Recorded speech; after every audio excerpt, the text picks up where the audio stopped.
L'histoire de cette légende de la musique est digne des pires tragédies hollywoodiennes. Un artiste qui a inspiré des générations, laissant un patrimoine musical souvent connu, mais très peu identifié comme son œuvre. Un des artistes phares de la Motown qui laissera derrière sa tragique disparition un énorme héritage musical. Vous l'avez compris, aujourd'hui on va parler de l'artiste Marvin Gaye. You know, I'm not gonna pretend I'm a saint or a monk or anything. Dans cette vidéo, nous reviendrons sur la vie de l'artiste, nous parlerons de ses addictions, ses histoires d'amour compliquées, en passant évidemment principalement par son œuvre dans sa globalité.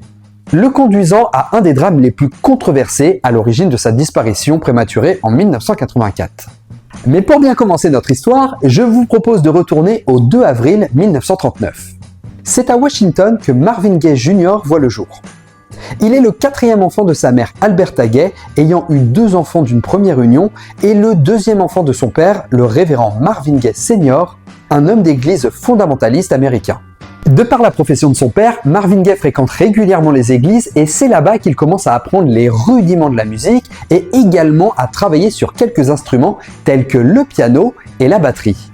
Et la musique va prendre de plus en plus de place dans sa vie, devenant un exutoire lui permettant de fuir le foyer familial où il doit faire face à un père violent et extrêmement dur avec lui. Car Marvin Gaye Jr. est malheureusement un enfant battu depuis l'âge de ses 7 ans. Son père se montre extrêmement dur, sortant souvent la ceinture, et ceci pour le moindre petit sujet. Marvin Gaye racontait que son père manipulait longtemps la ceinture, faisant monter l'angoisse jusqu'à ce que celui-ci se décide à frapper. La seule chose qui le rapproche de son père, c'est de pouvoir l'accompagner à l'église. Mais malheureusement, l'aspiration qu'a Marvin Gaye Sr. pour la foi ne l'aide pas à minimiser ses coups vis-à-vis de son fils. Il force d'ailleurs tous ses enfants à répondre à des questions bibliques sous peine de punition si les réponses étaient mauvaises. Marvin Gaye va faire quelques études en secondaire, puis voyant sa relation se dégrader avec son père, va décider de quitter le foyer familial et s'engager dans l'armée de l'air. Mais peu enclin à suivre les ordres, il se fait rapidement renvoyer. Il décide donc de revenir à ses premiers amours, la musique. Et il va gagner sa vie en intégrant quelques groupes tels que The Funk Brothers, The Rainbow, The Moonglow, et il va par la suite former son propre groupe, les Doo-Wop The Monkees. Et malgré le fait de pouvoir gagner sa vie avec la musique, Marvin Gaye ne s'épanouit pas vraiment en étant en groupe. Il préfère la solitude et commence à écrire lui-même quelques morceaux qu'il va d'ailleurs se faire éditer, mais sans vraiment rencontrer de succès. T'es mauvais! Mais c'est en faisant la connaissance d'Harvey Fuqua, un producteur qui travaille entre autres pour la Motown et Anna Records, deux labels prestigieux de l'époque, que les choses vont commencer à s'accélérer pour Marvin. La Motown donne une chance à Marvin Gaye et va lui signer un contrat mais en tant que batteur. Mais le fait d'avoir le pied dans la maison de disques va lui permettre de rencontrer Anna Gordy, la sœur de Berry Gordy, qui va devenir sa première épouse. Celle-ci, de 17 ans son aînée, en pince pour le batteur. Et ils vont très vite se fréquenter jusqu'à se marier en 1963. Et bien évidemment, le fait de devenir le beau-frère de Berry Gordy va lui ouvrir de nouvelles portes et cette fois-ci, il signe un contrat de chanteur avec la Motown. Il signe alors son premier album en juin 1961, The Soulful Moon of Marvin Gaye. Et c'est à ce moment-là que Marvin Gaye décide de changer de nom pour aller y ajouter la lettre E à la fin de son nom de famille, et ceci pour 2 raisons. La première, pouvoir se détacher du nom de son père et enlever la connotation Junior. Et la deuxième, il était un grand fan de Sam Cooke qui avait également ajouté un E à son nom de famille. Mais le succès n'est toujours pas au rendez-vous. Il commence donc à travailler comme auteur et propose des chansons à d'autres artistes tels que le groupe The Marvelettes, avec qui il coécrit ce célèbre titre.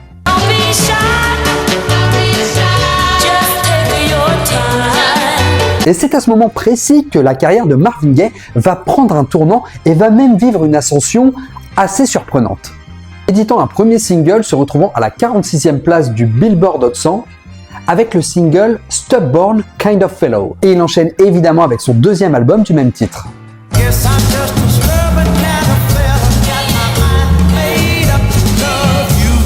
C'est à partir d'octobre 1962 que Marvin Gaye joint la Motortown Revue, une série de tournées de concerts par les artistes du label, tenues dans les côtes nord et sud-est des États-Unis.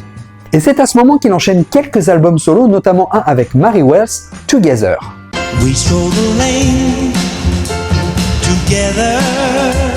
Il collabore la même année avec Kim Winston pour un album dont la chanson It Takes Two sort en single en 1966.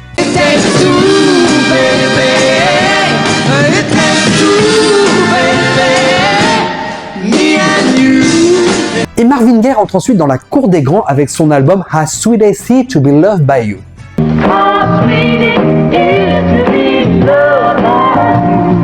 C'est au travers de cet album que l'étiquette de artist lover commence à lui coller à la peau dans l'industrie musicale.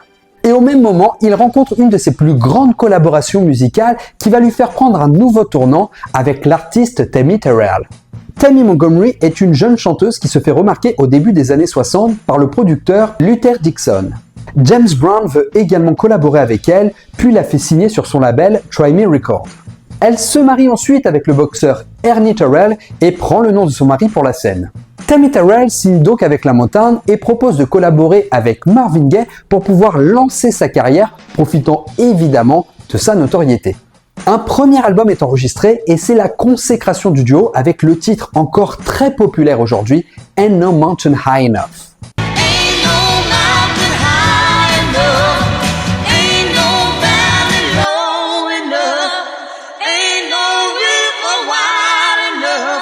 Et ils enchaîneront le succès avec des titres comme Ain't Nothing Like the Real Things,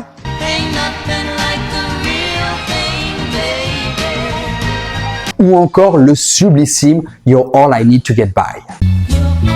Like sweet morning dew, I took one look at you, and it was plain to see. Une immense amitié se développe entre Tammy et Marvin, certains soupçonnant même qu'ils auraient pu avoir une liaison alors que les deux étaient déjà mariés chacun de leur côté. Mais la loterie de la vie va malheureusement frapper à la porte de Tammy Terrell qui va s'effondrer en plein milieu de la scène en 1967. Celle-ci est rattrapée in extremis par Marvin Gaye, puis emmenée rapidement à l'hôpital. C'est alors qu'on lui diagnostique une tumeur au cerveau. Par la suite, elle va subir près de 6 interventions chirurgicales et peinera à enregistrer son 3e album avec Marvin, qui sera finalement accompagné par Valerie Simpson sur certaines chansons telles que California Soul.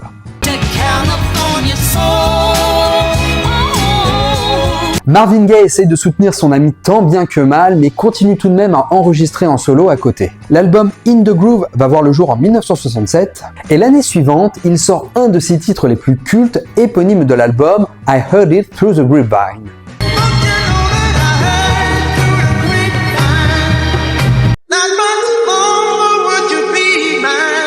C'est à ce moment qu'il forge un peu plus sa légende, obtenant le titre de Prince de la Soul. Mais Marvin Gaye peine à profiter de son succès, apprenant 2 ans plus tard le décès de Tammy Terrell.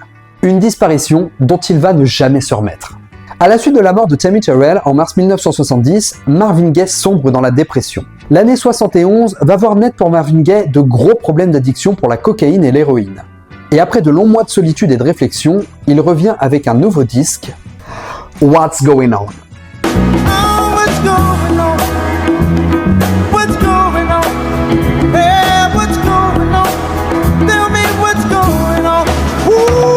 Un opus emblématique et un disque phare dans la carrière de Marvin Gaye, et même de toute la musique en général. Il s'impose avec des chansons plus matures, s'éloignant de sa réputation de chanteur à minette, et lui offre l'opportunité de s'imposer comme un véritable auteur-compositeur de talent. Car dans cet album, Marvin Gaye évoque des sujets forts, tels que la lutte pour les droits civiques, la guerre du Vietnam, dont son frère Frankie lui avait fait le récit après en être revenu, ainsi que l'écologie, avec le titre Mercy Mercy Me.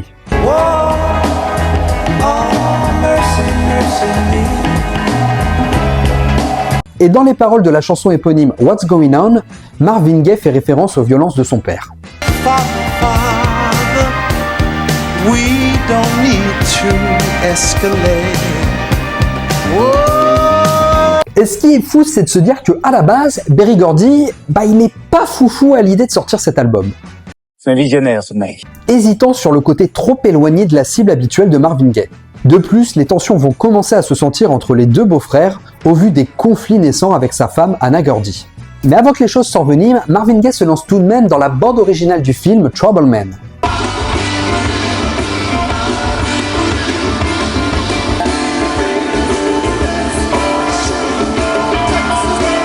Mais troublé par ses problèmes d'addiction, Marvin Gaye a en effet des vues sur une jeune femme nommée Janice Hunter. Et ne cache pas son dévolu pour la jeune femme âgée de 17 ans, alors que lui en a quand même 34. Bordel, c'est mon âge. Il commence alors une aventure extra-conjugale avec celle-ci, et de cette relation va naître 2 des plus grands albums de Marvin Gaye. certainly sensuality and sex is a great part of our lives. We don't like to speak of it too often. It seems better if it's done quietly, but I don't mind recording about it, and I feel that it's been within taste. Et force est de constater que le Marvin, il est bien inspiré par cette jeune femme, car en 73 voit le jour le sexy Let's Get It On.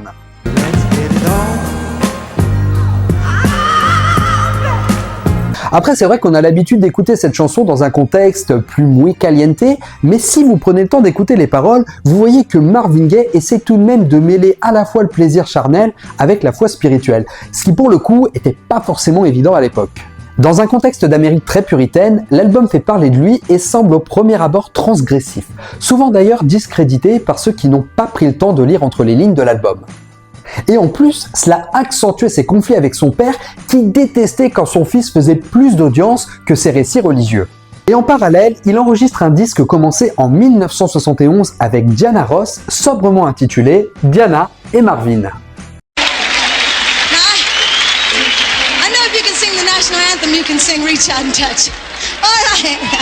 Les deux artistes déjà des icônes à l'époque font de cet album un véritable succès qui s'écoule à près d'1 million d'exemplaires. Et l'album va mettre près de 2 ans à se faire, Marvin Gaye s'éloignant un petit peu des duos depuis la mort de Tammy Terrell.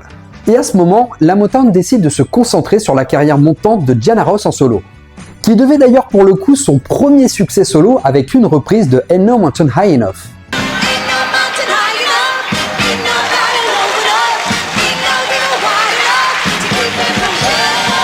Et comme je vous le disais, Marvin Gaye avait cependant décidé à ce moment-là de ne plus enregistrer de projet en duo avec des artistes féminines ayant l'impression de leur porter malheur. Il fait référence bien sûr à la mort de Tammy Terrell, au fait que Mary Wells n'ait jamais connu le succès après Together, ainsi que Kim Weston, à qui nous n'avons jamais laissé sa chance depuis l'album Take Two. Mais Berry Gordy, qui chaperonne Diana Ross à ce moment-là, voulait quand même tenter le coup après le succès de What's Going On.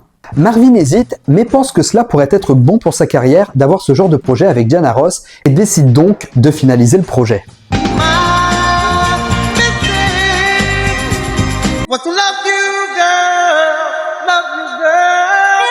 Côté vie privée, Marvin Gaye continue sa double vie, faisant même un enfant à Janice en 1974. La jeune femme lui inspirant ce fameux deuxième album sorti en 1976, I Want You.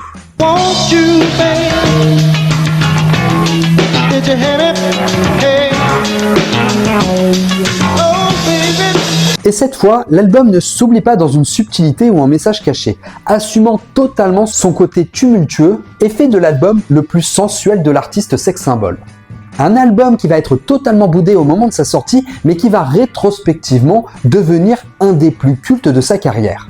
Un album influent et singulier qui se dénote également par sa pochette reprenant le célèbre tableau The Sugar Shack de l'artiste néo-maniériste afro-américain Ernie Barnes.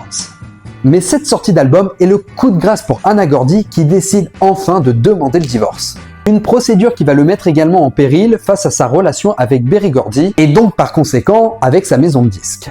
Une longue instance qui provoque un profond déboire financier pour le chanteur qui s'enfonce également un peu plus dans la drogue et l'alcool. Et oui, parce que Anna Gordy va attaquer Marvin Gaye pour le fait de n'avoir jamais payé de pension alimentaire. D'ailleurs, même l'avocat de Marvin Gaye va lui conseiller de trouver un arrangement entre lui, son ex-femme et Berry Gordy. Il accepte alors d'éditer un album où les gains ainsi que l'avance qui lui est faite soient reversés à Anna. Il écrit alors une série de chansons sur la désintégration de son couple. Et comme Marvin Gaye est en guerre avec son ex-femme, en guerre avec sa maison de disques, en guerre avec ses musiciens, il veut faire en sorte que cet album soit un fiasco. Et de cette plume va naître l'opus Here My Dear. Voulant à la base faire de cet album un échec commercial, Marvin Gaye se rend compte qu'au fil de sa construction, l'album prend une forme inattendue, une approche complexe qui aborde les durs sujets de la vie conjugale, dans ses bons comme dans ses mauvais moments. Il avait d'ailleurs déclaré à propos de cet album « Je me suis dit que je ferais juste un disque rapide, rien de lourd, rien de bon. Pourquoi me casser alors qu'Anna allait récupérer l'argent ? Mais plus je vivais avec l'idée de faire un album pour Anna, plus cela me fascinait. Finalement, j'ai fait ce disque par passion. C'est devenu une obligation. Je devais me libérer d'Anna. Et je voyais cet album comme le moyen d'y parvenir. toutes ces séances chez le juge, ces assertions, ces mensonges éhontés, je me suis vite rendu compte que j'allais exploser si je n'évacuais pas tout ça de mon système. Alors j'ai dit à mon vieil ami ingénieur Art Stewart, branche les micros et j'ai tout balancé. Cela m'a pris 3 mois, ensuite j'ai attendu plus d'1 an, j'avais peur de m'en défaire. Mais Marvin Gaye peine tout de même à travailler sur ce projet et épouse en parallèle en 1977 Janis. S'enfermant un peu plus dans ses démons, évitant d'ailleurs le studio, s'adonnant à d'autres activités, il parcourira la plage, jouer au basket au coin de la rue du studio hollywoodien qu'il s'est fait construire sur mesure en 1975. Un luxueux complexe comprenant un appartement privé, un waterbed king size, un jacuzzi, et j'en passe et des meilleurs. Il s'entoure également de personnes le poussant un peu plus dans la descente. Entre les admirateurs, les proxénètes, les dealers, voire même les prêcheurs. Il s'isole totalement pour travailler, seulement accompagné de son ingénieur du son, Art Stewart. Et lorsque Marvin arrive aux sessions d'enregistrement, il est très souvent dans une sorte d'état second. Peu préparé au chant, il entame un processus créatif où il n'écrit plus. Seulement quelques enregistrements au micro par-ci par-là, marmonnant sur des sons, donnant un aspect embryonnaire qui voit éclore les différentes chansons de l'album après plusieurs prises de parole.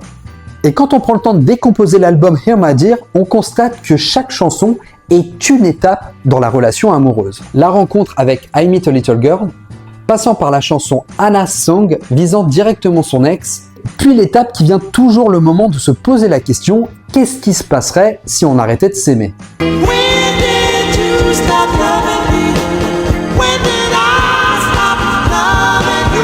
Et enfin, terminé par la douloureuse rupture, passant difficilement les étapes du deuil et du déni avec You can leave, but it's going to cost you. You can leave, but it's going to cost you. L'album se boucle assez rapidement en à peu près 3 mois, mais Marvin Gaye hésite beaucoup avant de le sortir pour finalement être dans les bacs en décembre 78. Et comme prévu, l'album peine à trouver son public et va même se retrouver totalement en rupture de stock pendant 1 an, devenant presque introuvable. C'est bien plus tard que l'album commence à trouver sa place auprès du public après de nouvelles rééditions et devient par la suite un véritable classique. Hear My Dear est sûrement l'album le plus autobiographique pour Marvin Gaye, et pour le coup, il ne cherche absolument pas à ménager son public, mais plutôt se fondre dans une totale confession, que ce soit par rapport à sa rupture, ses addictions, et même le fait de fréquenter des prostituées. Cet album est le récit d'un homme qui n'a plus rien à perdre. Enfin, plus rien à perdre, cet album va tout de même mettre en péril sa relation avec Janis, qui va demander également le divorce. Et pendant les 3 années qui suivent, Marvin va s'enfoncer un peu plus dans la déchéance, ne voyant pas le bout du tunnel. Sa chambre devient son sanctuaire et sa drogue son salut. Et la Motown ne ménage pas le chanteur en sortant une compilation de démos intitulée In Our Lifetime.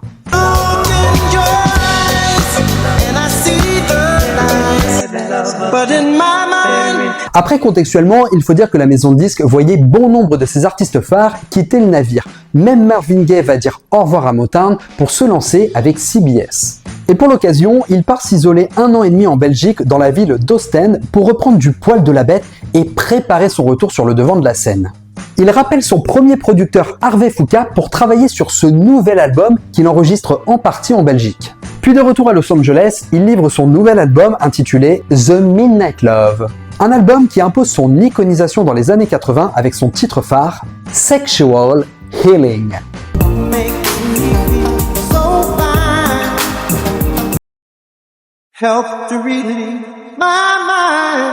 Le NME le classe comme le meilleur album de l'année 83. Il se retrouve même à interpréter l'hymne national américain lors du NBA All-Star Game. As you see by the dawn's early light.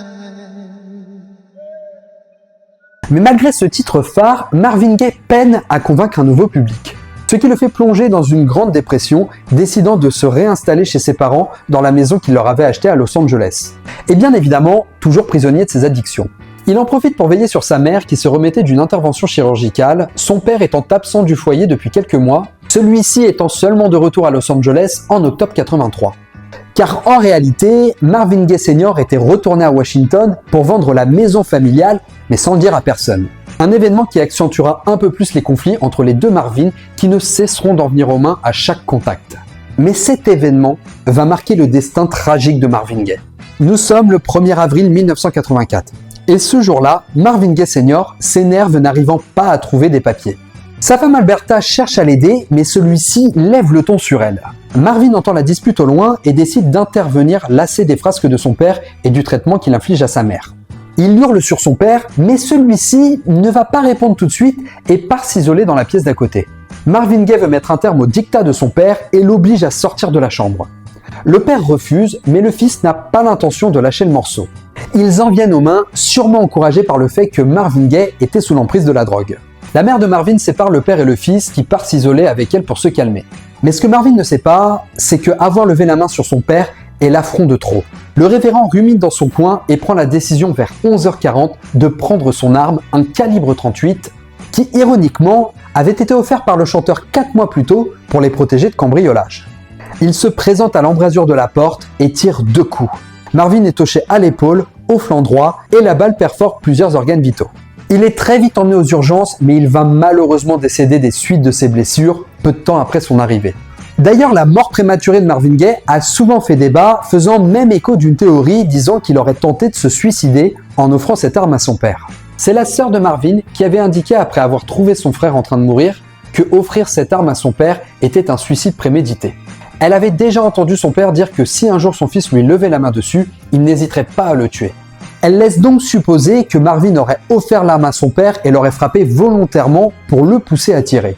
Mais l'autre sœur de Marvin, Frankie, confirme, elle, que son frère lui avait confié qu'il espère que son père lui tire dessus car il ne se sentait pas capable de le faire lui-même. Sachant que Marvin Gaye avait déjà tenté de se suicider par le passé. Marvin Gaye Sr. est jugé pour le meurtre de son fils et reconnaît l'homicide volontaire. Il est condamné à 5 ans de probation et entre-temps, sa femme Roberta demande le divorce avant de mourir tragiquement en 1987 d'un cancer des os.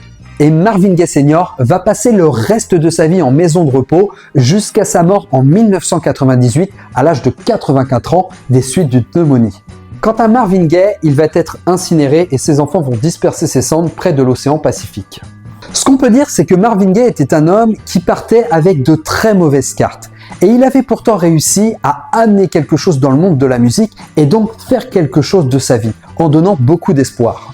Trouvant un échappatoire avec la musique au travers de la profession de son bourreau, dont il aura su tirer profit, y mettant le plus de bienveillance possible. Mais l'enchaînement des différents drames qu'il va vivre aura raison de lui et la musique n'aura pas suffi à le sauver. Un homme à qui on ne peut excuser toutes les dérives qu'il a pu avoir, évoluant dans un contexte où le bourreau de son enfance va avoir finalement raison de lui, alimenté par de longues années de haine et de jalousie. Toutefois, l'héritage musical de Marvin Gaye continue à perdurer aujourd'hui, inspirant les générations actuelles et étant intronisé au Rock and Roll Hall of Fame en 1987, puis se voyant offrir en 1996 à titre posthume un Grammy Lifetime Achievement Award pour l'ensemble de sa carrière. On dit souvent que les plus grandes inspirations sont puisées dans la souffrance et Marvin Gaye en était le digne exemple. Et c'est là-dessus que nous terminerons cette vidéo. Merci beaucoup de l'avoir suivi jusqu'au bout. J'espère qu'elle vous aura plu. N'hésitez pas à liker, partager, commenter. C'est ce qui aide le plus la chaîne et dites-moi bien sûr ce que vous pensez de cet artiste. Vous pouvez également devenir membre soutien et avoir accès à du contenu en avant-première. En attendant, pensez à vous abonner pour ne pas rater les prochaines vidéos. Merci encore pour tout votre soutien. À très bientôt. Ciao les amis.